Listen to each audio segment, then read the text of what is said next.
Hey everybody, how you doing? It is Brandon Upson here. And y'all know this. I've been running for chair of the South Carolina Democratic Party for about 2 months now.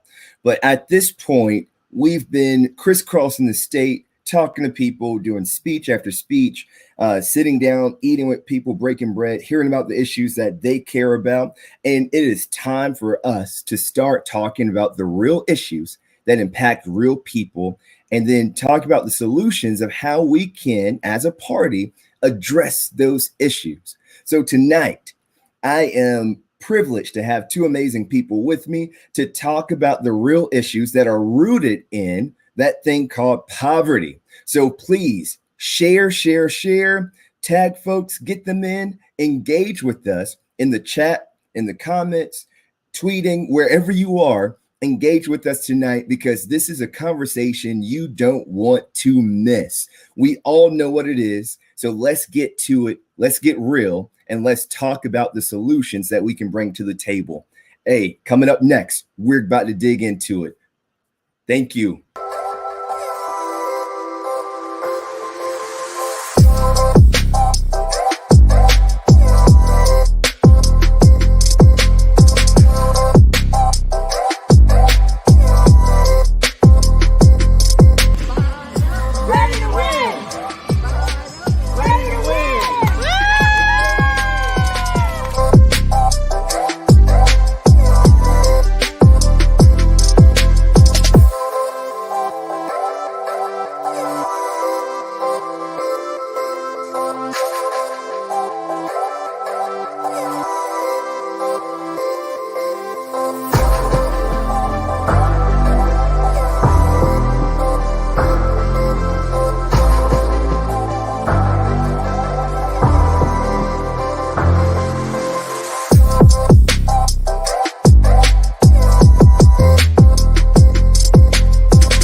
All right, y'all, let's have a real conversation tonight. I'm eager to introduce the folks that are having this conversation with me. Y'all know her. No matter what part of the state you're in, have heard of Miko Pickett. Welcome, Miko. Thank you for being here. And the pastor on the ground, boots on the ground, fighting for us all, no matter where we are, Pastor Thomas Dixon. Y'all, thank you so much for being here with me. And we are talking about poverty. Both of y'all work in communities that are majority African American or Hispanic, that faces generational poverty. And we see exactly what the real life results of that poverty is. Can we start there, y'all? Can we talk about this thing called poverty, this thing called economic genocide, this thing called economic justice, and what that is? I don't know which one of y'all want to get us started, but I really want to get down into this conversation. Miko, the gentleman, and he says, ladies first. All right. Well, Brandon, thank you so much, my friend, for the opportunity to discuss this topic, because, I just this week, I was talking to somebody, and I said, if we don't tell our story, nobody else is going to tell it, because the media ain't about to cover what's really going on, right? So I'll talk about Marion County and the surrounding counties. Dillon County and Marlborough County, they look just like Marion County, where we have 60% African American, and 1 in 4 people live below poverty. And living below poverty and is not because we work less. Some of the most hardest working people, most talented people that I have ever encountered in my life live in Marion County. But the inequities, the systemic injustice are here, and they've been here. Example, $7.25 an hour minimum wage, right? So the prevailing wage, if you take the prevailing wage and adjust it for, what's that called? Inflation, going back to slavery, if you're working for minimum wage or anything near it, anything less than 15, really $20 an hour, you might as well be working for free, right? Right, So, right. but that doesn't mean that people who live in my county aren't very talented and capable of so much, but the systems itself keep us down. And I'm going to tell you a little bit more about Marion County. Marion County is a wonderful place to live, but let's be real. Marion County was built on slavery. Yeah. In 1860, and I'll be real quick, and I want Pastor Dixon to get in. But in 1860, I was looking at some of the census records, and in 1860, they had counted people in Marion County as white slaves and free blacks, right? And it was about 90% African American at that point. 10 years later, slavery ended in 1865.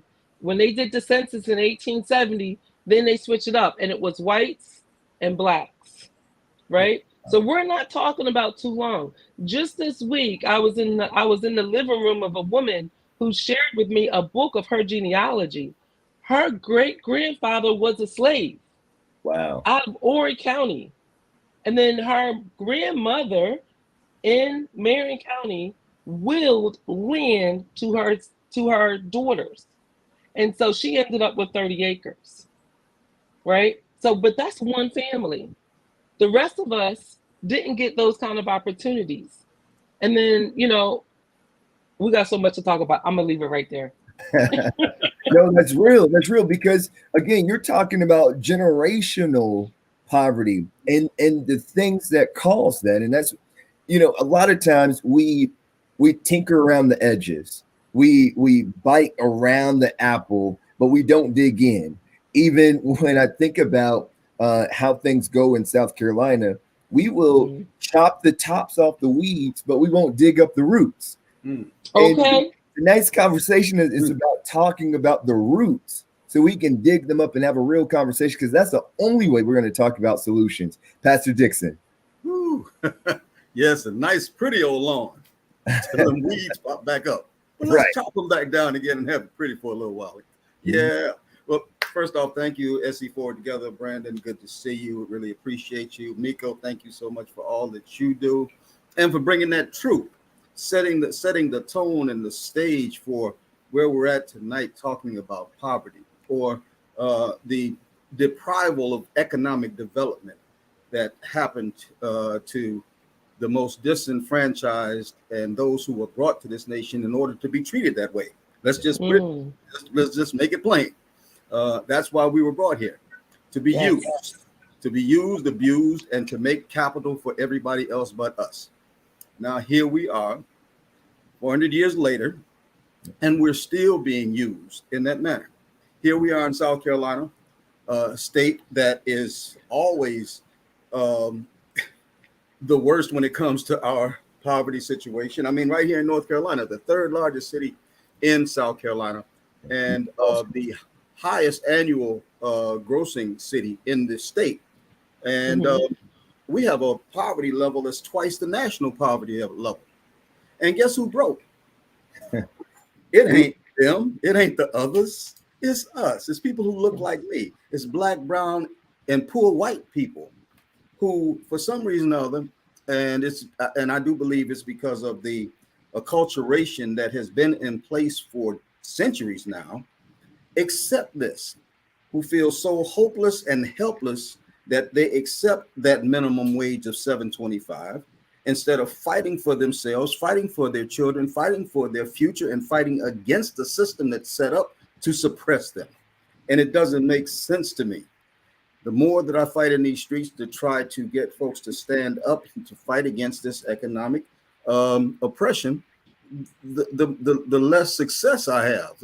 People call me an activist. I don't like to call myself an activist, because if I was an activist, somebody would have been activated.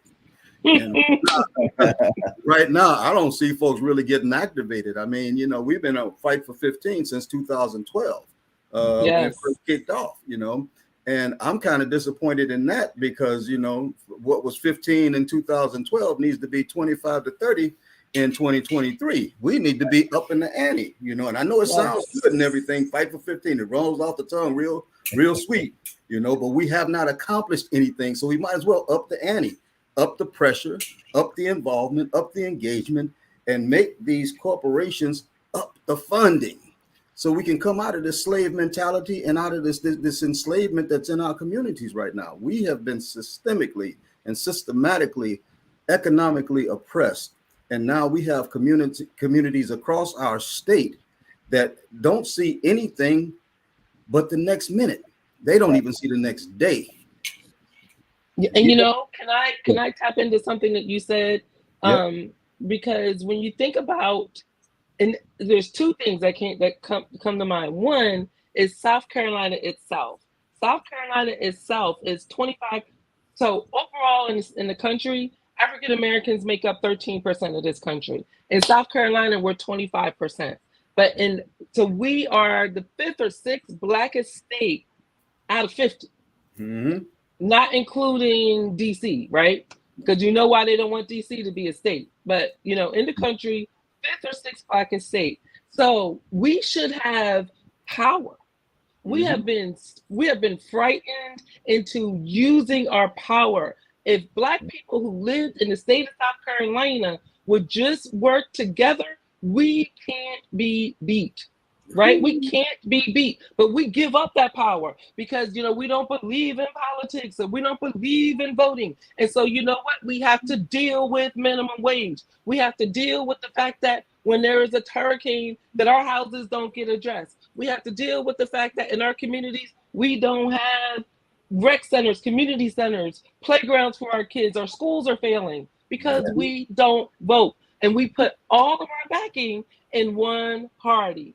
Right. So one thing I want to say, well, two more things. Let me try to be real quick, Brandon. No, you're good.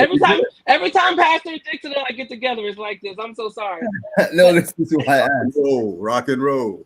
Right. But so when you think about why, I have a friend who's white and we talk every day, and she's in Maryland, and she says to me, Miko, she's watching what's going on in the news, and she says, I can't get what's going on in South Carolina. I don't understand it. I said, friend, it's never stopped. Mm-hmm. You're just seeing it now. Like what you see going on in Tennessee, that ain't never stopped. It's just on the news now, right? And the way to beat it is to use our power. And, and I'm with you, bro. It's like being called an activist, it hurts, right? Because it's like we are constantly defeated by our own people. Yeah. But that's it. Yeah. Very quickly. Yeah. That's a part of the problem that we have is like we've allowed ourselves to be constantly distracted by fighting each other. We've been taught that our survival, our existence, it revolves around us attacking each other. And that way the opposition can do anything that they want to when they want to. They can treat us any kind of way that they want because they got us distracted fighting each other all the time. Yep. Y'all hitting it on the head already. And I want to take us down some, I think that the poverty is the center, but there's some spokes to this, right? And I see stuff in the chat already about a couple of things. And I want us to go down this road. How does poverty impact our voting habits? How does poverty impact the violence we see in our communities? And then how does poverty impact our violations, aka incarceration, imprisonment, jail, over our overpopulation? So voting, violence, and violations. I want to talk about that because we see that and deal with that every single day on a regular basis. Last thing I'll say before y'all take it, I had a conversation with some folks in Greenville, and there was a guy that was there. We clearly had a different upbringing. I grew up in Aiken where we were poor. My dad, incarcerated when I was very young. He's now serving a life sentence. Growing up poor in a rural community with members of your family who have been incarcerated and are means that statistically you are supposed to follow the same trail, be the same statistic, right? He grew up in a suburban community, well-to-do, He had a great education and a great job, good connections. He even admitted that he had some violations when he was younger that his parents' connections got him out of. And trying to get people to understand that sometimes you are in a system that pulls you in no matter how hard you try to avoid it. It's kind of like a black hole, and we have to learn how to get out of it. I want to go down that road. So, what do y'all have to say about any of that? Voting, violence, and violations stemming from poverty. Let's start with voting, if you want to. I had to take notes. Yeah. I'm like, oh, there's so much to say. So voting, in my experience, what I have seen is that when I first came to Marion County and decided to run for office, one, I must have been absolutely crazy to do so, but it exposed me to so much. It exposed me to a system of voting that where just a few people controlled the vote of the masses. Okay, so just a few people, and this was partially due to like I would talk to people that would say, oh, the lady's going to come and pick up my vote. I'm like, what are you talking about? The lady's going to come and pick up your vote. And then they broke it down to me what that mean with absentee voting. And that's how they thought they were supposed to vote. Like a voting poll was like, what? They never did that. And then like, even if you, and then the more and more I drill down, then it was like, because of the education systems, there is an unspoken illiteracy in our community, right? So then they would just allow somebody else to do it for them. Right. They felt like they were voting, and they was, right? But was their vote going the way that they wanted to go? No, it was controlled by a few people, and those people were paid by somebody who didn't look like us to control who would get to have the power in those communities.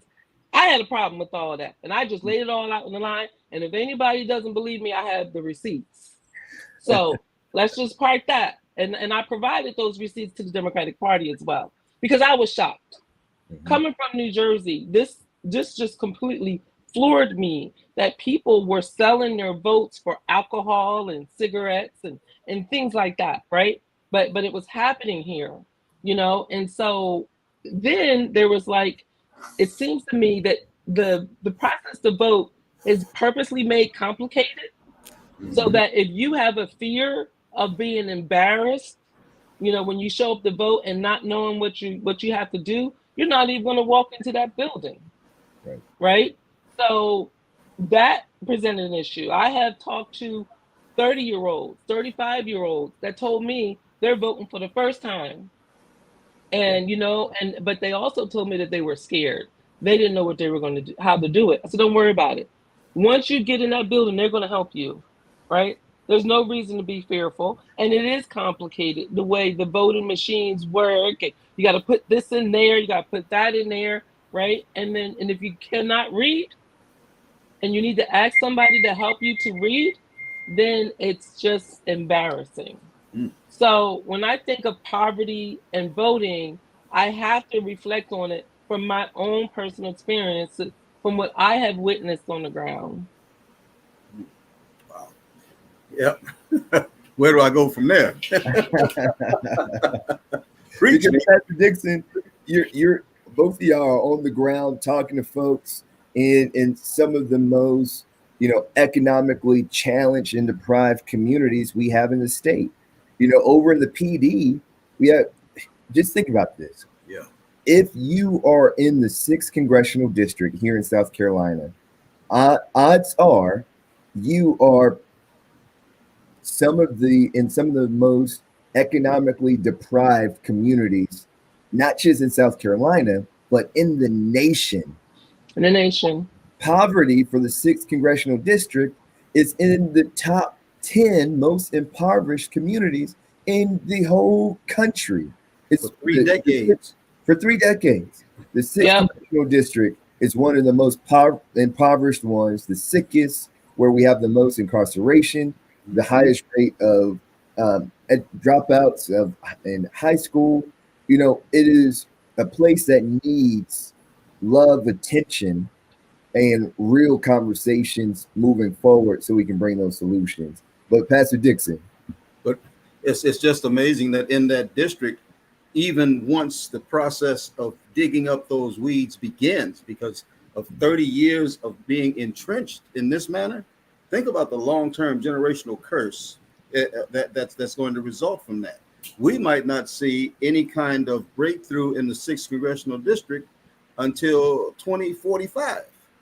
God only knows. And how many lives have been ruined because there hasn't been for 30 years, 3 decades, any investment in improving that community. I saw at one time there were people from Illinois sending supplies and workers down to the corridor of shame in the 6th congressional district to at least help out because they understood investing in the community.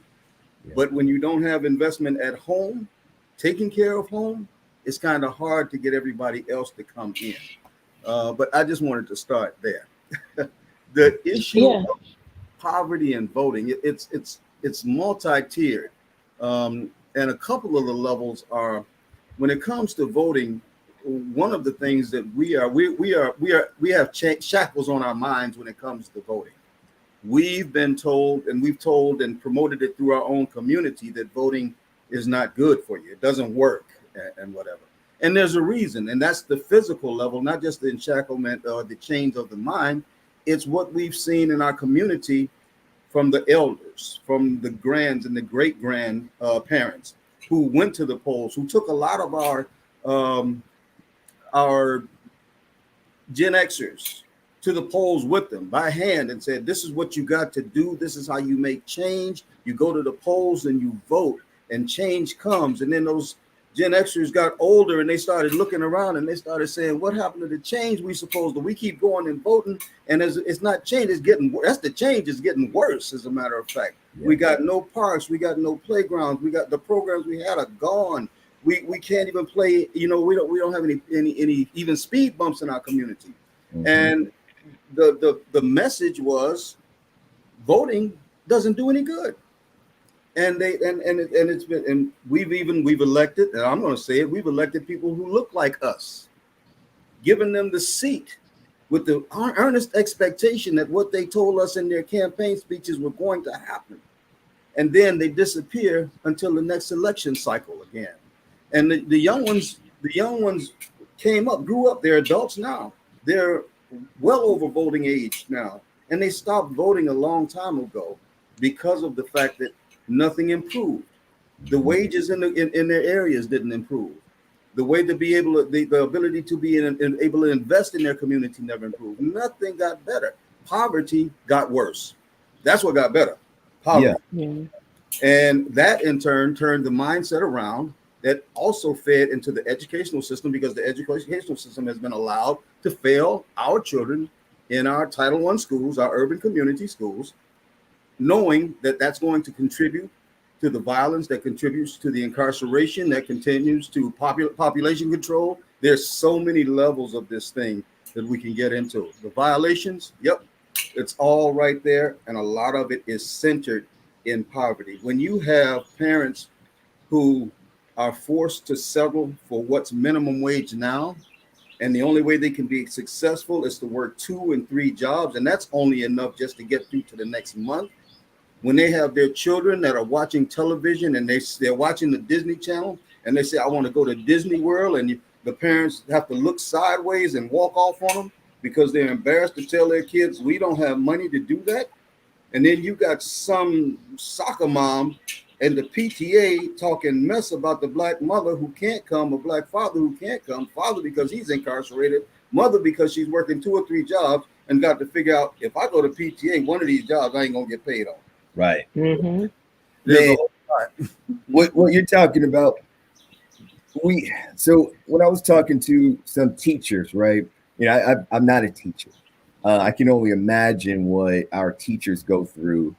And one of the black males that I know who's a teacher, he was mentioning that sometimes in the class, you have children who are going through so much that when they come to school, the only thing they can do is get the rest they couldn't get last night, or finally have the meal that they weren't able to get since they left the school, and you have to meet those immediate needs before you can give them the knowledge and education that they're there to receive. We have communities with enormous immediate needs. When we talk about impoverished communities, not only are these communities without, resources, but let's name what those resources should be. Clean drinking water. Miko just was mentioning community centers, transportation, even, come on, y'all, sidewalks. I can't tell you how many communities I've gone through and seen people walking in the ditch because there's no space between the ditch and the road. And the only way they can walk to the Family Dollar or Dollar General where they go grocery shopping because there's no stores in their community is to walk in that ditch. Like, what type of mess is that? And then you go to these new suburban communities and you can walk anywhere, sidewalks, street lights. You don't need a car because everything you need is within walking distance of your house. We always talk about quality of life, but also a quality of place that many of our poor communities don't have, that infrastructure.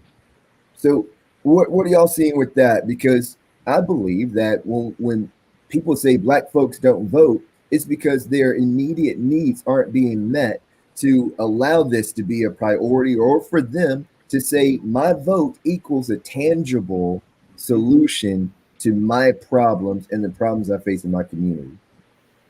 I totally agree that that all lends to the mindset. That all feeds into the mindset because we have people now in our urban community, Black people, brown people, who all they really know is that community. They know that lifestyle, and because of that, they've been raised in that. It is the lifestyle. Yeah. They don't even know there's an alternate lifestyle. They don't understand or have any concept of life, liberty, and the pursuit of happiness because they've been raised in this bubble, and that's all they've seen. And unfortunately, when they go to school, all of the things that you talked about, Brandon, they go to school, they run into teachers who don't understand any of that, or just in recent years have started to expand their understanding of it. But prior to that, for the last 2 decades, 3 decades, those kids have come into classrooms and they've been termed bad children, bad behavioral patterns. They've been given drugs and all kinds of labeled ADHD and all these other different things. And they've been started on a path of drug dependency from a young age, being falsely labeled because the people who they were interacting, the adults at the school, didn't understand what was going on in their life and never even asked them. Yeah. So there's so much. There's so in the community, I got to be careful how I call the stores in the hood. Some folks went in on me a few years ago, but I know I'm gonna just say it. Okay, when I came up in Chicago, we had Arab stores. Period. When I go down on the low end in North Charleston, there's Arab stores. All right. Now it might be people of Middle Eastern or whatever descent that's running them.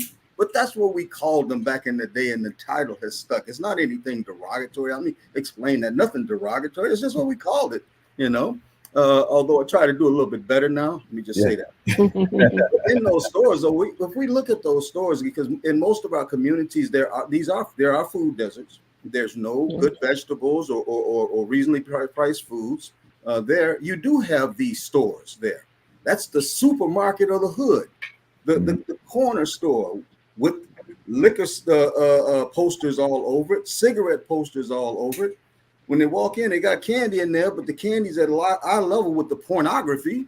the bread, the foods in there are high sodium products that do not build and lend toward healthy living or anything. There's no healthy living.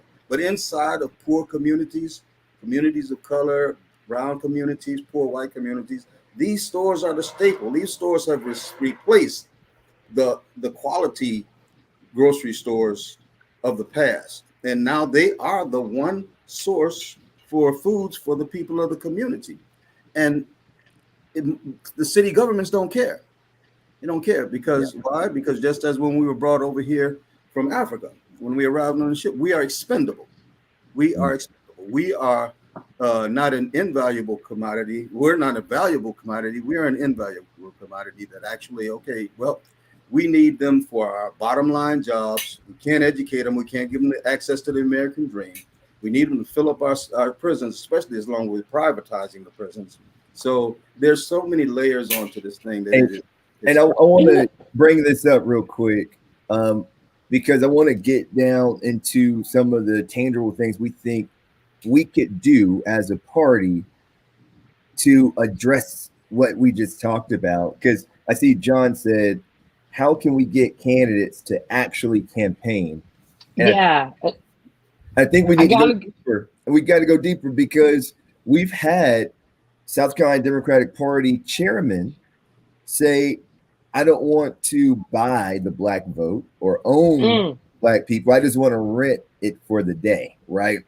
And renting the vote for the day means I just need you to get my person elected, and then we'll see you. We'll talk to you again in 2 to 4 years, right? Well, they really think they own it, but I wanted to address John, and also as you were talking, Pastor Dixon, that what you painted is a picture of what the city I live in looked like before. Mm-hmm. And when I say before we elected our first black mayor. Mm. So the city of Mullins is 70% African American. And in 150 years since slavery, 1865, add 150 years, there was never a person of color in the city that was 70% black that represented them. That changed in, I think, 2020. He took his seat in 2021, right? So everything that you described, I could sit there and say, yeah, that was us. But guess what? That's all changing now. That is all changing now. We have an African-American mayor, and he understands that he is the mayor for all people, right? Because when you have poverty just doesn't impact blacks and poor whites. Now, are we magically, delivered in 3.5 years? No, we still got a lot of work to do in the city of Mullins, but we are working together. We have a food policy council where we have restaurateurs, farmers, nonprofits, all sitting at the table together. We have programs. We got a community center that is about to be finally unveiled in terms of some upgrades, enhancements. I can't even tell you about some of the other stuff that the mayor's working on because that's their job when they're ready for it to release it, right? And this is what we need to do, John, because it worked. It worked for the city of Mullins. And what we did is Black Voters Matter came to town. And we took it to the street in the middle of COVID, right? Door to door. And we said, it is time to vote. We can't lose. 70%. How much do you need to win an election? You need 51%, right? We got 70% if we all show up and don't split our vote. Bingo. Right? And so Mayor Robert Woodbury ran an actual campaign. He went door to door. He had a vision, and he is now executing that vision. And we are all with him because whether you're white or whether you're black and you live in Mullins, you realize that we're all in this together. Poverty brings our property tax down, not just on my property values down, not just on my side of town, but on their side of town, if I could say that, because the city is still very highly segregated, right? Yeah. So, but when we work together, there's some people that are stuck in the 1800s, but you know what? They ain't gonna be here long. I'm just gonna say that. They're gonna drive off. That part. But there is, I'm here to say that there is a rainbow, right? And there's a pot of gold at the end of that rainbow. If we work together, everything is not perfect in Mullins. We still have all of those issues. But you know what? I think if you talk to anybody, white or black, on the street in Mullins, they will tell you it just feels different. It is different. Yeah. Miko, it is different. If I might just interject right quickly. It is different. And it's different because as Black people, we have the ability to understand white America As a matter of fact, we have to understand white America. We cannot avoid that. We are raised understanding white America just as much as we understand Black America. The opposite doesn't work. White people do not understand Black America. And when they are in positions of governance and they think that they understand Black America, what Black folks need or what they don't know. So when you have Black people in office, they can cover the full spectrum of everybody because we can relate to everybody. White people in office, and I'm not bigoted or racist, this is just fact. They cannot cover the full spectrum because they don't know the full spectrum. They can only assume. And we've seen what happens when they assume about what's going on in the Black community. And the only ones that ever get drugged through that be the Black people because they misassumed. And you know, that's where, and I'm about to bring this back to the Democratic Party, because part of our responsibility, we got two main functions: elect Democrats and represent South Carolina Democrats in the DNC, the National Committee, right? And on that first part, y'all know the statistics. We've lost more than just about 60 Democratic incumbents in the last 3 years. In 2021, we lost nearly 30 Democratic local elected officials across the state. In 2020, we lost 3 state senators and 1 state representative. Last year alone, we had the lowest Black voter turnout in a generation, and we lost 8 total House members because of redistricting and because of a lack of preparedness by the Democratic Party to be able to turn out the base and secure and protect those votes, in my opinion. So when you look at that first function of getting Democrats elected, why is that important? It's important because we already know that Democrats care about the issues that we're talking about, addressing poverty, those democratic values that we say we stand for, those people we say we fight for, the people that make up this party, which here in South Carolina, our party is made up of 70% African Americans. Us not addressing the issues that impact these communities is a complete contradiction and failure on our part. And I believe if we don't start campaigning and talking about and actually putting forth efforts to address the needs of the people, we're going to continue to lose races. So we got to get Democrats elected who are willing to do this. What Miko said about the mayor over there in Mullins, he ran on the issues that were important to the people there. And now he's actually moving it forward. The brother John said, when are we finally going to get candidates to run and actually campaign? Well, it starts with us.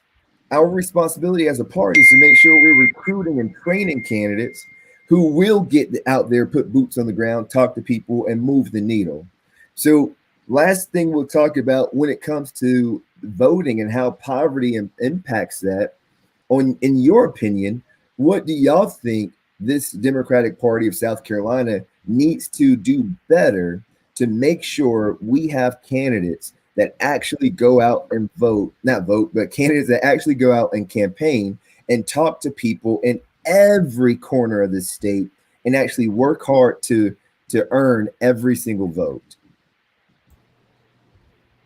There's a whole lot there. There's a whole lot there. Miko, could you go ahead on, please? Sure. So I tell you my experience, right? Because when we decided to retire and move into our family home, my husband grew up in the house that I'm living at right now. I had to figure out where I fit in, right? Mm-hmm. And so the first thing I did was sought out the Democratic Party. That was literally one of the first things that I did, and start to attend the Democratic Party meetings and start to help them organize. And then I went in, was nominated, and eventually I went into and became a Jim Clyburn Fellow. And then from there, I was the first vice chair of the Democratic Party and still support the party. I donate. Not only do I donate to the state, but I donate more money to our local party. And I do that every single month, recurring contribution going to our local party, right? And why do I do that? Like, Miko, you throwing good money at the bag. No, Let me tell you why I do that. Because the power is in the people, not in these elected officials, right? I went and so when Jamie Harrison was running for office, I went to work for the campaign as an employee of the South Carolina Democratic Party. I had my plan all together. I said, okay, this is how we can attack Marion County. This is how we can get the word out. Democratic Party is 70% Black. We may not, Marion County may not be big enough to, turn anything, but if you take our votes and you add them with the other votes, this is what we're going to need in order to win, right? Yeah. So I worked for them for 24 hours. They told me my very first day there, but Miko, your job is to sit home and make phone calls. I said, Black people ain't picking up the phone. Some people they don't know. They don't recognize that number. They ain't picking up that phone. So you want me to sit here all day in my office and make phone calls? I quit. I also went, they had a Register 46 program, which was supposed to go, Register 46 stand for 46 counties. They were supposed to go to all 46 counties, do what Pastor Dixon and I do, right? We're activists on the ground, knocking on doors, registering people to vote, telling people that it's time to vote. That's what we do when we wake up, right? So I was like, great, when y'all coming to Marion County? Okay. I was told, oh, Miko, we got a pilot. We're going to come your way. I promise you. Okay, pilot's over. When you coming to Marion County? I promise you, we're going to come to Marion County. They never came. I could go on with some more conversations. Okay, never came. Y'all, but let me tell you something. When I called this young man that I met when he was running for chair of, his name was Brandon Upson. I met him. And then after that, when I called him, I was like, Brandon, we got to do, we got this Democrat or we got this thing we're working on. Can I get some guidance from you? I need some more help. I need people on the street. I literally need to get people to knock on doors. He picked up the phone and he came. He came to Marion County. When I said, Brandon, this is what's going on. Can you help me figure a way out of this? He said, Miko, call this person, call that person, right? This is a young man that will be there. The same people who want to keep their position of power in the Democratic Party, the status quo, are the same people that I called. And I'm not going to say they didn't answer my phone calls, because they did. They answered my phone calls. I got in my car. I drove up to Columbia. I sat in the offices. I had face-to-face conversations, because sometimes the phone isn't effective, right?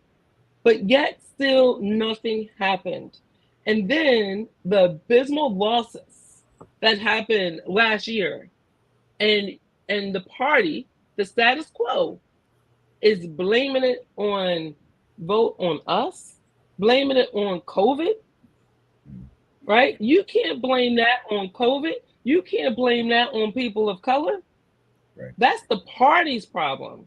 It's 70% African American. So they should have went out their way to figure out how they can address the issues of our community. And I can tell you for a fact, Brandon, that I have tried and I have tried and have tried again. And it is time for change. And that change is Brandon Upson. I'm trying to tell you, the older generation, if you happen to be watching this, I'm trying to tell you, we need a change. And we need somebody who understands what it's going to take to win. Brandon has won. Brandon is a winner. And that's what we need to do. Listen to the status quo. I respect them. Don't get me wrong. I done told you that I'm a Jim Clyburn fellow, and I proudly wear my pin and the relationships that I have there. And now we're on opposite sides, right? A lot of my fellows are on opposite sides. It is because I believe that they're afraid of change. When I created Time for Change as a movement, I meant that. And that meant that I was only working for the people. And I would not be afraid to call truth to power. Man, I didn't answer your question, did I? But you did. But altogether, y'all really did. And this is why this conversation is so important, because y'all have the same spirit for the community. Excuse me.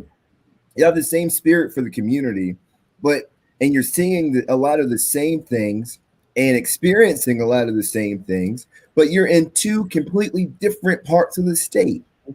Yep. How on earth are we experiencing the same lack of resources from our state party, no matter where we are in the state? In the chat, you're talking about Little Country Pastor Dixon. Miko, you're talking about the PD. In the comments, I believe it was Little John Tracy was talking about the upstate and Cherokee County. Here he is here. He said, same with Cherokee County, never see anyone. It's because we don't have the grassroots infrastructure. And we don't have a leader that leads with vision and that has created a plan that includes all of us. The reason I'm running, one, I'm tired of losing, but I believe that we should treat every county like it's important, and we shouldn't even stop there. We should look all the way down to the precinct level. We got 2,257 precincts in the state. That's 2,257 opportunities for us to make gains. That's 2,257 places where people live, and those people need something. And as Democrats, we have the ability to meet people where they are because we are supposed to be the party of the Big Tent. We say it's not I, it's us. It's not you, it's we. The Republicans say I, right? But for some reason, over the last 2 decades, we flipped this thing upside down to where our party is serving a handful of people and is not serving the masses that makes it up. I'm running to put this party back in the hands of the people and to prioritize the people above the politics that the establishment has been living off of for the last 2 decades and more.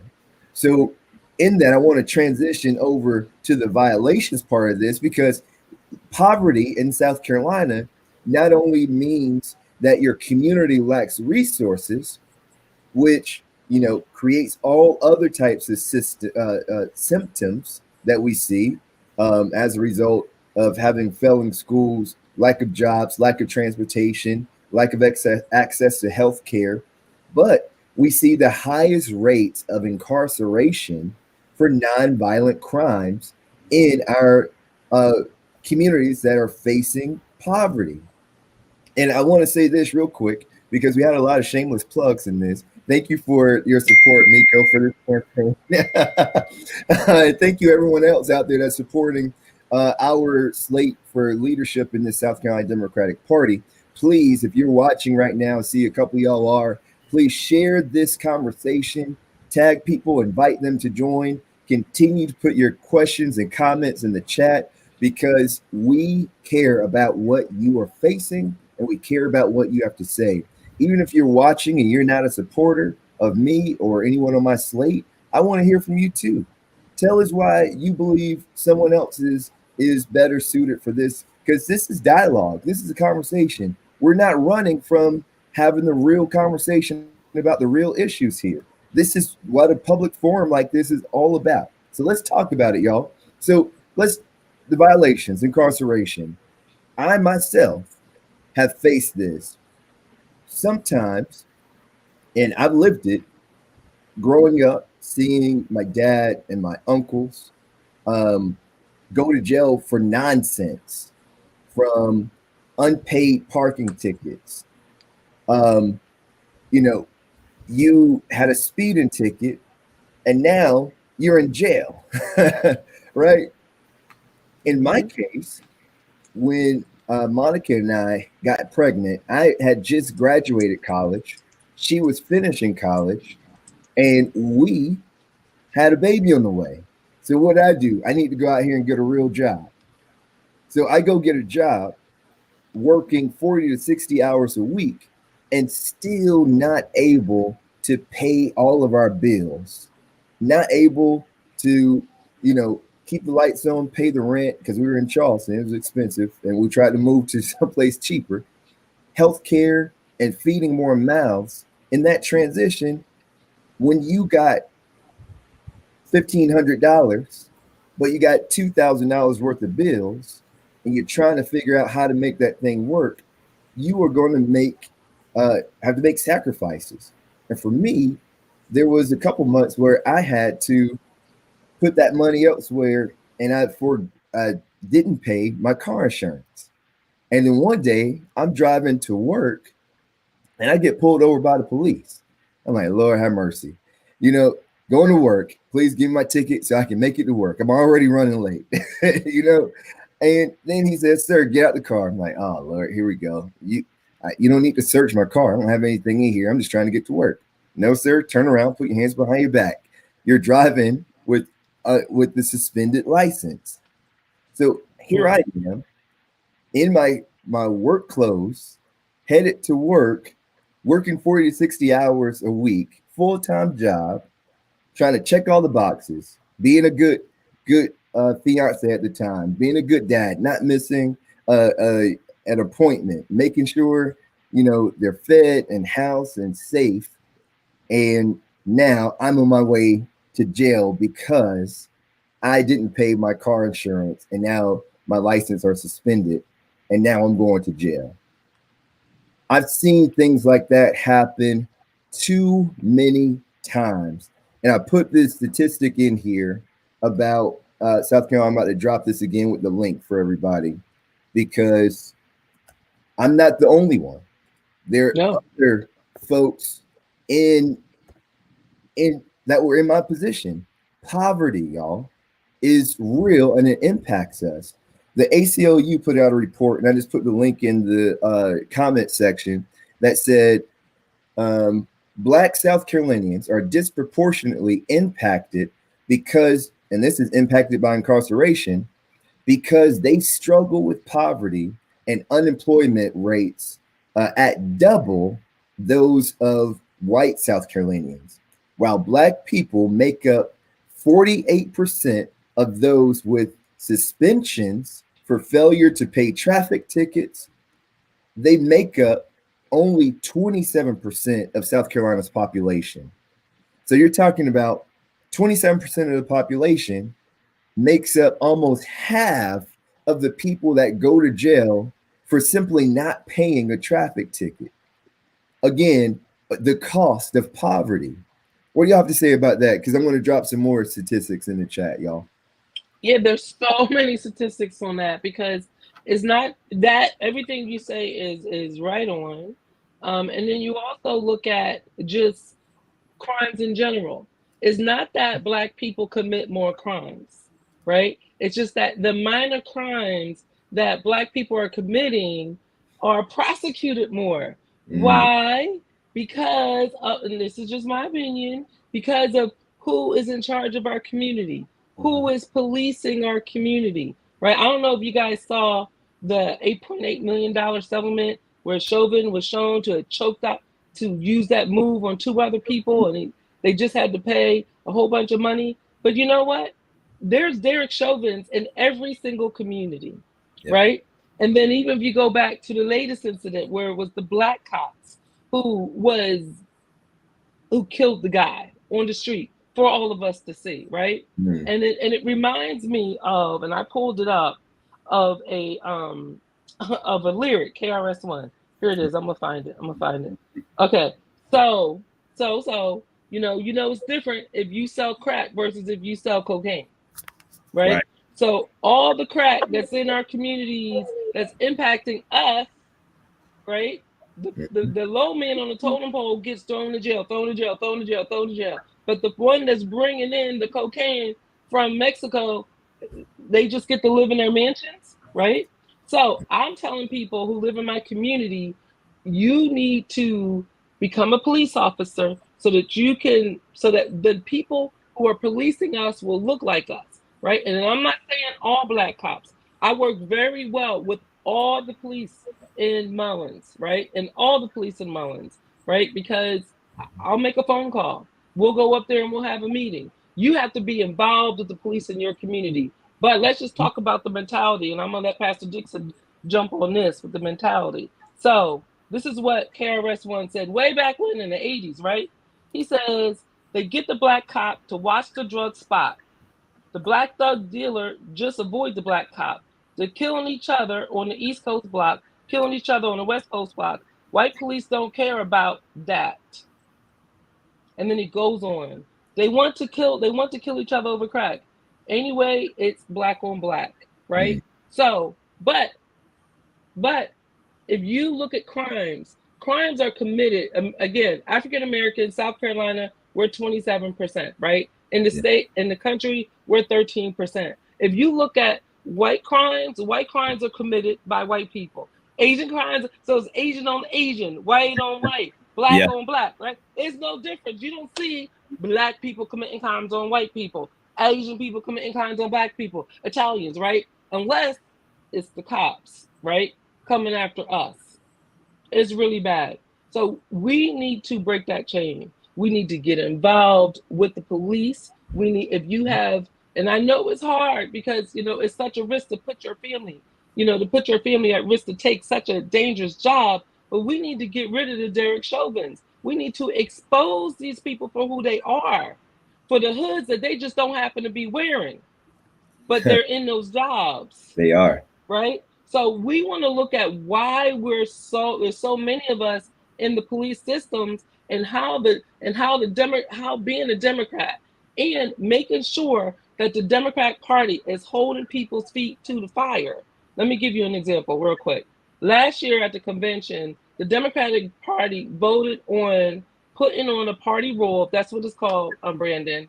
But it was to decriminalize. It wasn't just to say marijuana should be legal, but it was marijuana should be legal and decriminalized, right? And when that happens, when decriminalization happens, then our people will get out of jail in masses, right? And if that happens, nonprofits going to need to be there to help people, right? Because you can't just dump people off of jail and think they're going to be good to go. But the Democratic Party put that on a party platform. In South Carolina, it don't mean crap, because you can have a candidate that will say, nope, I'm not down for decriminalizing marijuana. How can you not be? And it's on a party platform. Joe Cunningham was not only against $15 an hour minimum wage, but when he was in Congress, he voted against it. How in the world was this man allowed to run as a Democrat on our party platform? That's because of the leadership of the party, because they are afraid they're going to sit there and appease all of us, right? That go to the convention and say, okay, we're going to decriminalize marijuana. We're going to say there's going to be a $15 an hour minimum wage. Just think, if you're watching this and you live in it and you don't make $15 an hour, what would $15 an hour do for you? So if you elected a candidate that would work for that, and if you knew that you had a party that we all vote Democrats, Black African Americans vote Democratic, was it 90% of the time, Brandon? Over 90, yeah. Over 90% of the time. So we need to be putting, which is why I donate to the party, we need to be putting our meat behind a party that's already established. But what we need to do is change the leadership that's not following the rule of the people. Before Pastor Dixon hops in here, what you talked about, Miko, especially in that platform part, the platform that we put forth in our convention represents our democratic values. Right. And when a candidate refuses to adopt our platform, what they are refusing is to promote democratic values.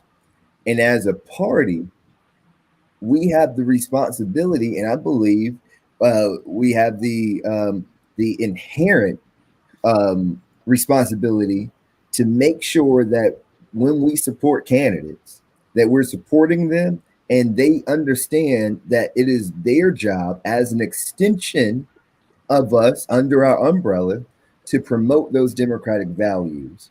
And unfortunately, Joe Cunningham not only didn't, promote our democratic values, but he ran the other way. He made commitments to Republicans, and that was before he even made it out of the primary, because he already knew that the scales were on his side. But even more, since we're talking about, incarceration due to living in poverty, democratic values also say that we say this for ourselves, we believe in second chances. We, the Democratic Party, believes in redemption. We, the Democratic Party, believe in the decriminalization of these nonviolent, small petty offenses that are being used to enslave poor people, because that's what it is when you're in prison. You belong to someone else. Legalized slavery, look it up. We fight against that.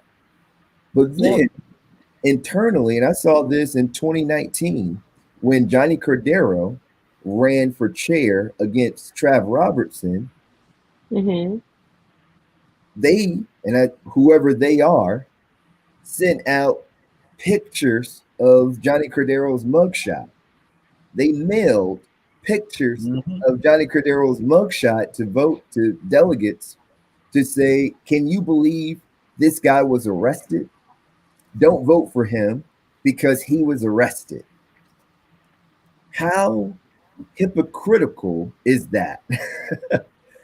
One of the things that we have to uproot, we can't just cut the top of the weed, we got to uproot it, is that same mentality of we promote something outside, but inside we don't actually play it out. And I shared this with someone when I was canvassing today. I was like, some of this stuff that we see inside of the party and in this race right now is like a young boy. And I used to be this kid, go out, play basketball, come in the house, running around, just spray some Axe deodorant and cologne, some fresh clothes, and go right out the door. Now, you may smell good and look good, but underneath it all, you still dirty. No matter how you put it, you still a hot mess. And when you start sweating a little bit, everybody else going to know you're a hot mess. So we got to put the kid in the shower. Let's clean it up. And then put on the clean clothes and get fresh and good and go out here. Otherwise, we are not living out who we say we are, and we are walking contradictions. Pastor Dixon. Ooh, there's a whole lot right there. And y'all just like all of that, But let me dig in a little bit on this. And on the topic of the mug shots with Johnny Cordero when he ran against Trav or whatever, my brother, and I support Brandon Upson for South Carolina Democratic Party chair and the entire slate. Do not be surprised if they don't try the mugshot picture again. Don't be surprised if you got any kind of past. You see, don't be surprised that I don't put nothing past them, because when it comes to our South Carolina Democratic Party, there are two different levels. The level that the people are on, those democratic values that you talked about, Brandon, that's where the people are. The people believe in the democratic value system, and they just don't understand that there's another level, that's the political level. The politicers, the politrickers who really want to manipulate this system in order to maintain their power structure. And it has nothing to do with the good of the people. You see, because democratic values are the values that uplift the people. They bring people out of poverty. They give people good health care, educational systems, a quality of life that is definitely missing in South Carolina and in many states. But the democratic value system is the system that will offer this to everyone and make it available to everyone. But that has been locked up by the politicians, the political aspect of the party. And many people who say they don't want to deal with it, that's the reason why they don't, because they only focus on the political aspect, who most of us who are on the ground, the party members, those that believe in the democratic values, most of us are sick and tired of that foolishness at the top. And they need if they're not going to die on, they need to move on. I'll tell them any way they want to look at it. We don't need makeover. I mean, we don't need a do-over. We need a makeover in this party. And I know that Brandon Upson and the South Carolina Forward Together slate is that makeover. Do-overs don't work. No, they don't. 20 years behind us. Now, it's so much in the things that were said. One of the things being, and I just want to focus on some of the things that's been happening right now. You made the statement that, Joe Cunningham, right? He made commitments to Republicans. It's common knowledge. But I ain't seen nobody raising no cane about him because he had this John Kennedy look about himself and everything. I don't want to make it racial or nothing like that, but it is what it is, But ain't nobody say nothing. They love Joe Cunningham, When all Joe Cunningham wanted out of us was our vote as Black people. That's all. That's but not enough to ask us for it, though. No. He say I'm gonna legalize marijuana. Like that's our value system. Like he really thinks extremely low of us, as a people. Yeah. But when it comes to policing, we got so much history as far as policing. Tupac said, first ship them dope, let them deal with brothers, give them guns, step back, watch them kill each other.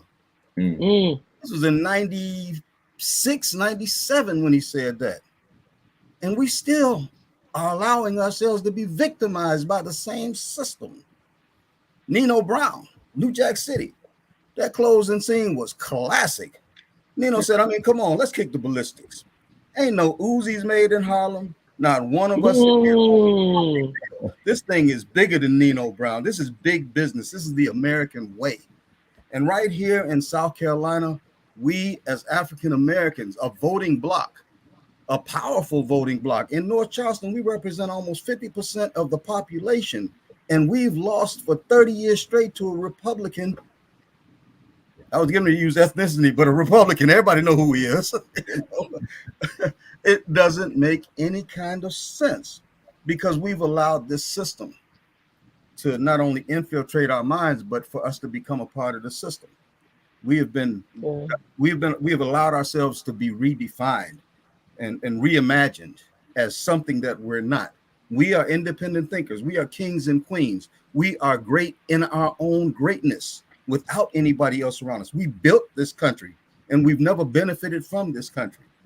This city I live in, man, if the ground could talk, the blood that was shed on this ground would scream to high hell. It's crazy because here we fight. We're fighting battles that should have been over. Yeah. Should have been over. And could have had we not unified, if we would have just unified. So right now within the Democratic Party, there's no investment in the democratic value system from the top down. Right. That's why we have to revamp it. Because investment from the top down means that the democratic values that we support are going to be supported. That's going to enrich it for everyone. So that people at the ground level begin to benefit from it. And they get attributed to the Democratic Party. Because under the Republicans, all we've done is suffer. That's all we've done. And that's messy. That's what we're going to do. And when young guys say my vote don't count, we got to think about that for a second, because I think many times we think very shallow when we hear young people say my vote don't count. We're thinking, oh, my vote don't count because there's so many of them and not enough us. No, my vote don't count because when I cast it, I don't see anything in return. My vote don't count because every time my parents and grandparents voted, we never got anything different from the person that was elected.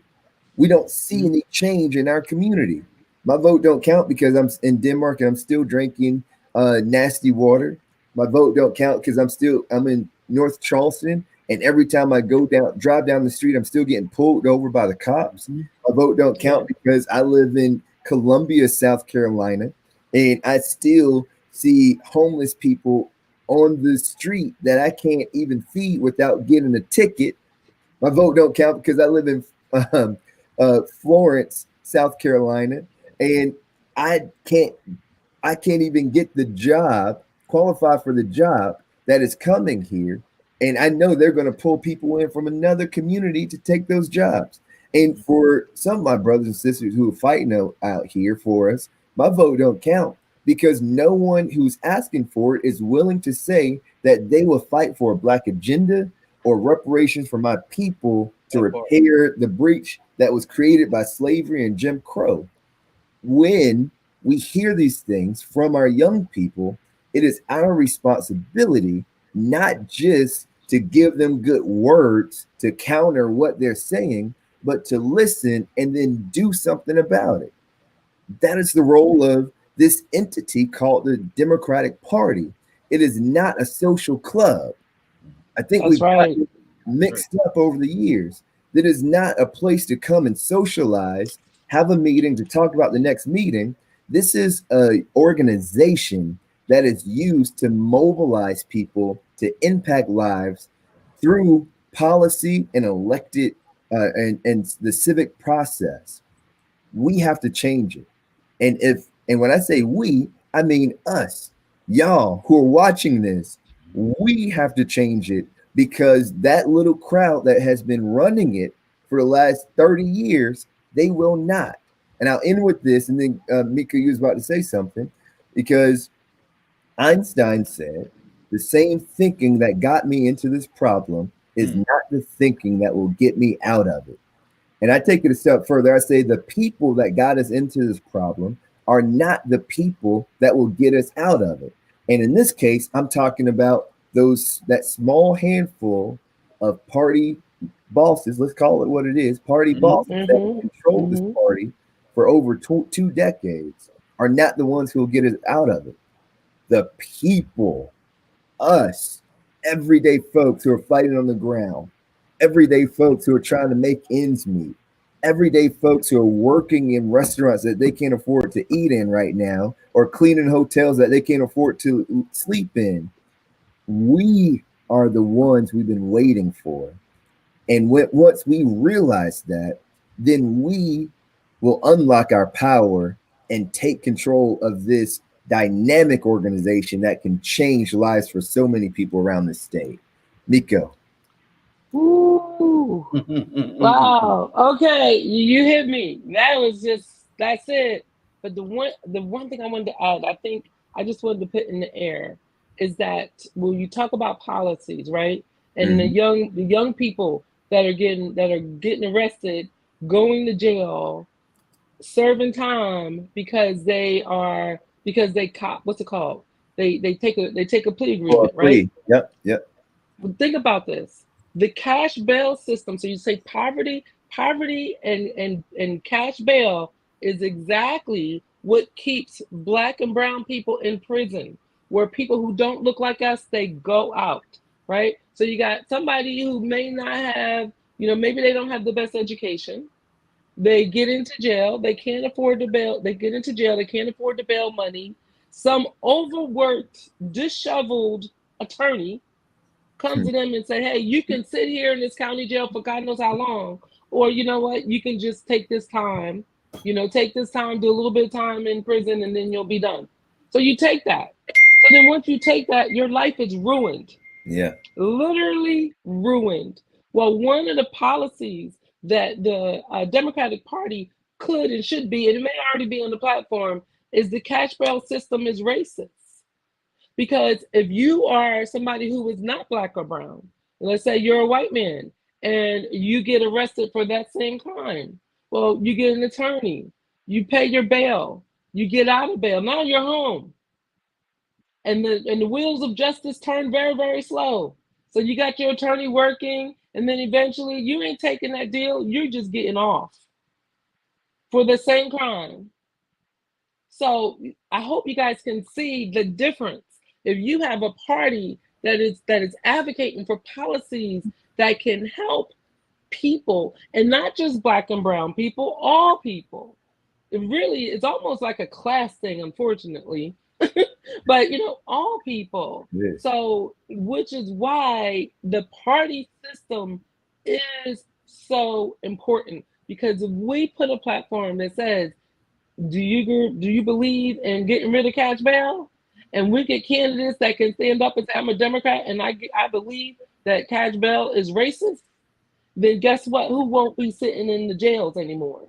Thank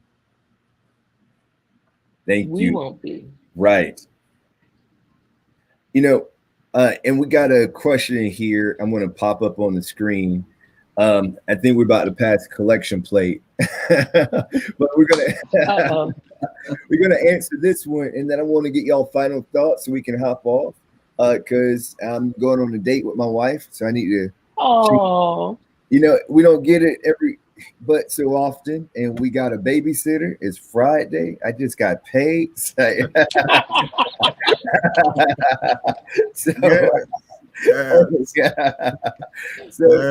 I'm about to go enjoy some time with the missus. But Kelly Williams said, "What is the solution?" That's probably my wife texting me. She said, Kelly said, "What is the solution to wake up that group of individuals? Because the South is terrifying right now and will be unsafe for the next generation if we don't activate the people." And I'll mute myself. Y'all got it. Yeah, so let me jump on in right quick. I'm sorry, I've been a little bit distracted in this, but what do we do? What do we do? One of the things that we can do is to make sure that we have voices that are represented in our party and leadership position who are able to communicate a message of inclusion, not only a big tent message, but a big tent with the doors open message. And we demonstrate that, we show it to the community, show that we can connect with the community, not just by having a black face as a figurehead up there, but having a black heart that understands the community and can deliver it to the community. Having that communicated on a wide scale level, not just to the community, but to our political representatives, black, white, Asian, Latino, Native American, no matter who it is, we communicate that same message of this is a people thing. This is not a political thing. Politics is killing us. Well, it's not killing everybody. Some of those that's part of that group, they're benefiting from the misery that people are living in. And in order to turn that around, we need to make sure that in South Carolina, I would like to say nationally, but I'm gonna stick with South Carolina, that we have people that are in place, and many places nationally do have this, but we have people that are in place who will promote a black agenda, promote a people agenda. Let me put it that way. Equity for everyone, because we can't leave anybody behind. Everybody's important. And as long as we make people feel like, okay, you're only as important as your vote, but we don't make that vote count for anything. You go to the polls and vote for me, but I don't need to give you anything back in return. And then I'll see you in 4 years or 2 years, vote for me again. And as long as we have representation that has taken that vote and not done anything with it, but I was getting ready to say something that probably wouldn't have been appropriate, but has misused that vote. See, our vote is a valuable commodity.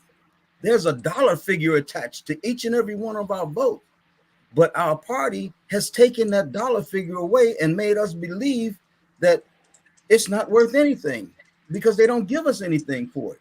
We need to reclaim the value of our vote and begin to invest that value in people. First off, people who are going to represent us. And then once they get in that spot, we can't just walk away and say, do your job. I wish I'd have had a job back in the day like that. They just said, okay, here's your job. I'll holler. Just show up for your paycheck. I wish I had a job, but they stayed on me. They made sure I did. There was checks that had to been followed and balances in order to make sure I was doing my job. But we elect people and we say, have a nice day, do right by us. We don't see them anymore. And all our communities, got worse. So it's time for us as a people to make sure that we are standing with those who represent us. Here in North Charleston, we have a mayor's election that's happening right now. It'll be in November this year. And I guarantee you that my push is going to be for the public servant, not the politician. I don't have no time for politicians. I don't care how long you've been in this. If you ain't served the community as a public servant, I'm not going to support you as a politician. And the same thing goes for anybody in SCDP leadership or even in the White House. I don't care who it is. If you have not served the people, I'm not going to support you, period, because this is about the people. And when we as a collective don't support the people, we're killing ourselves. We're killing ourselves. And I, for one, that's that activist part. I ain't getting ready to let that happen. And Miko, I'm putting the question back up there. What's your point of view on it? So I'm going to actually start with a quote from Benjamin Franklin. And my answer is going to be kind of odd to y'all, I think. But it's justice will not be served, and to those who are unaffected are as outraged as those who are. So my community is 60% African American, right? So, and when I talk to folks in Marion County, I tell people the issues we have in our county are Black people's fault because we are the majority. But the fact is, in South Carolina, thought it was 25%. Brandon just schooled me. It's increased to 27% African American. That means 73% of the people who live in South Carolina don't look like me. We have to work together. So we need white people to understand. We need white people to want to care and for them to be outraged. And you know what? I think a lot of them will be if we tell our story, right? Yeah. We need to stop being afraid to tell people what happens to us, to tell people about the Derek Chauvins of the world, to tell people about those folks that discriminate against us at work, not just because we're Black, but because we're women, because we're gay, or because who we are. We need to call them out. We had a county councilman who is an employee of the city who went in front of the city and said something that I thought was very racially offensive. I contacted him. He still hasn't contacted me. I went on Facebook Live and I talked about how it made me feel. Yeah. I went to HR at his job and I'm still working that issue. We have to not be afraid to speak our piece. Right? Because they are very good white people out there that want to join our fight, right? So, and Kelly's young. I know her. She's an activist. You know, the most dependable voting bloc that we have as African Americans is our older community. The way we're going to get those changes, we got to change who our most dependable voting bloc is. If the young people would vote, y'all would change the world. Y'all would change all these things that we're talking about. We're sitting here pontificating on how we're going to do this, how we're going to do that. We live in a democratic society. You guys outnumber us and will outlive us if you get involved. So how do you do that, young people? Because it's not easy because the old people are not letting you in. I'm 54 years old. I hear those conversations. You need to take it. You need to take your position of power. If you tell one person and they tell one person, and then when Miss Miko calls and says, can you come out and help us on the corner this week? We're going to be registering people to vote. The club could just be a couple hours later. We do all our stuff in the daytime because come 7 o'clock, I'm tired, right? Get involved. I'm just telling the truth, right? I ain't being out at night. I'm not going to the club. I'm telling the truth, y'all. You young people and white people, we need you guys. And the last thing I'm going to say, and there was a young lady that came into our office this week, or maybe it was last week, and she said to me, she says, Miko, Juneteenth, that's a Black holiday, right? I said, no. But she said, you know, how do I celebrate with you? I was like, wow, white people really don't know. We got to tell our story. So that's my final word, Brandon, is I really just think that, you know, we need to elect people that, like Brandon, that will give us the freedom to have the power that we need at the state party level, at the very highest levels of the state party, right? That will be available and will be willing to listen to us, that won't just blow smoke, right? We need people like Brandon in those positions. And then we need you. You can change the world, period. Period. You know, and I'll just add to this and then we can close out here because when y'all were talking, I was hearing Bill Clinton. Remember when people were calling Bill Clinton the first Black president?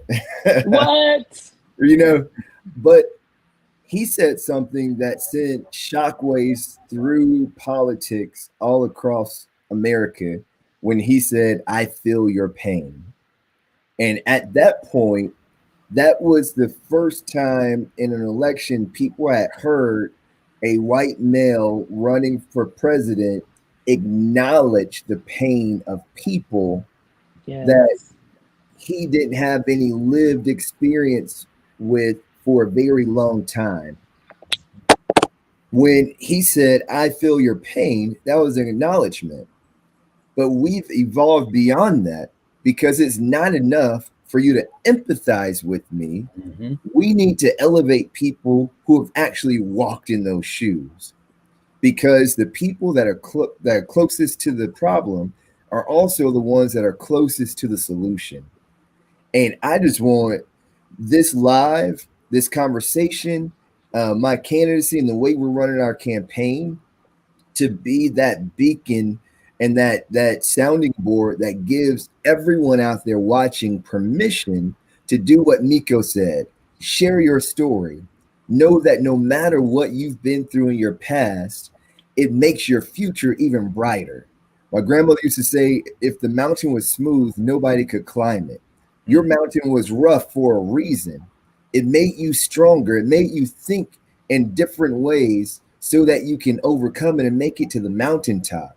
And now that you're here, now that you've lived through those hurdles and gotten over those obstacles, now it's time for us to come together and teach other people how to get through and over and around it and work together so we can get to the next peak.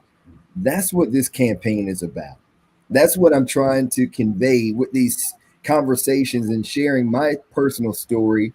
Because if I could do it, young country black boy from Aiken, South Carolina, whose daddy went to jail my first memories of my father was visiting him in jail. And this man has never been a violent person in his life.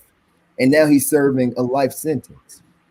Me trying to do all the right things, go to high school, go to college, go to the military, be a good father, be a good man, one woman at a time, checking the box, but still being poor while working full time, go to jail for suspended license, but now working in a party to make sure that other people can make it no matter where you came from. If I can do it, we can all do it together. There's nothing holding us back. As long as those in power and in position are willing to open the door. And I'll end on this so y'all can say your part. I love funk music. I feel like in my past life, I lived in the 70s. Love funk music. And James Brown said, I don't want nobody to give me nothing. Open up the door and I'll get it myself. We're opening up the door. This conversation is opening up the door for more conversations. Come in and get it. Whatever's in the room, you can have. The doors of the church, the doors of this party, the big tent are wide open. Come in, be a part of it, and move forward with this. Closing statements, y'all. Yeah, I guess I'll jump on out. The amazing part of all of this is, my history plus my history with the South Carolina Democratic Party. Many of y'all know my history. 30 years of alcohol and drug addiction, prison, the whole nine. And since 2001, I've risen to the place where I'm at by God's grace. Recognized I'm on the Brady Campaign to Prevent Gun Violence National Board of Trustees. I'm with Fight for 15. I'm with Healthcare Workers United. I'm with the Charleston Alliance for Fair Employment. I'm out here just grinding everywhere. But when I ran for U.S. Senate, because I wasn't known by party leadership at that time, the first thing that happened was when I announced, one of the party leaders did an interview with the Post and Courier, bad-mouthing me. Didn't even know me from anywhere. There was no candidate Democratic candidate running against Tim Scott at that time whatsoever. So why you go in on me? Well, the community here in Charleston, in North Charleston, in the Low Country said, no, I ain't gonna wash. So they called Jamie and Trav and all of them to a meeting down here in Charleston at the ILA and say, come on down here. We want to talk to y'all. Y'all got him confused with somebody. And the community stood up to them and said, nah, y'all not going to badmouth this man. This man done put in work. His platform is his life. It's the Democratic platform, and it's his life. And you bad mouthing him because you don't know him. And that was the only thing that moved them in any way to accept me. But how many of you know that acceptance does not mean help? You can be accepted and not be helped. So I was accepted, but I was not helped. Even though I was the Democratic candidate running against Tim Scott, I was not helped. Jamie Harrison that year was the only one who contributed anything, $1 to my campaign. No, Crystal Spain did not contribute to my campaign, even though I was the only Democrat running against Tim Scott. No, Trav didn't contribute. Nobody contributed. As a matter of fact, they told me if I wanted to be a success and I wanted to run a campaign, I needed to buy a list in order to call people who had never heard of me, and to ask them for money. Now, the last time somebody called me and asked me for some money, and I ain't know, and they could have asked me for $5. I'm like, nah, man, And I'm asking them for big bucks, and I got nobody. And here I had 46 counties, 32,000 square miles. They didn't even give me any kind of idea of how to run a campaign because I was new to it. They helped because I was not part of their party, their portion of the party, the political portion of the party. I was the Democratic value guy, if you know what I mean. I was that Democratic value guy, and they were the party. And it was insane. And that's why now it's refreshing as I see hope, as I see a vision for the future of the South Carolina Democratic Party that will reach beyond the interior of the big tent, open up the doors to the church, and invite people in. And it's time. It's long been time. See, I guess they thought they was going to run me off. Got news. I don't run off easy. I ain't scared of none of them. None of them. And they didn't run off my partners either because they didn't support them. They didn't support Dimitri against Mark Sanford. They didn't support Eric against Joe Wilson. They didn't support Mal against Tom Rice. They let them Republicans just waltz on right in. I guess they preferred Republicans over Democrats. Message. I guess they preferred Republicans to win over supporting Democrats who, even if they can't win, at least put up a fight for democratic values. So with that being said, an amazing evening. The cost of poverty, if we're contributing as Democrats to that cost, to the poverty that's here, then we are nothing more than political pimps. And I'm going to drop it right there.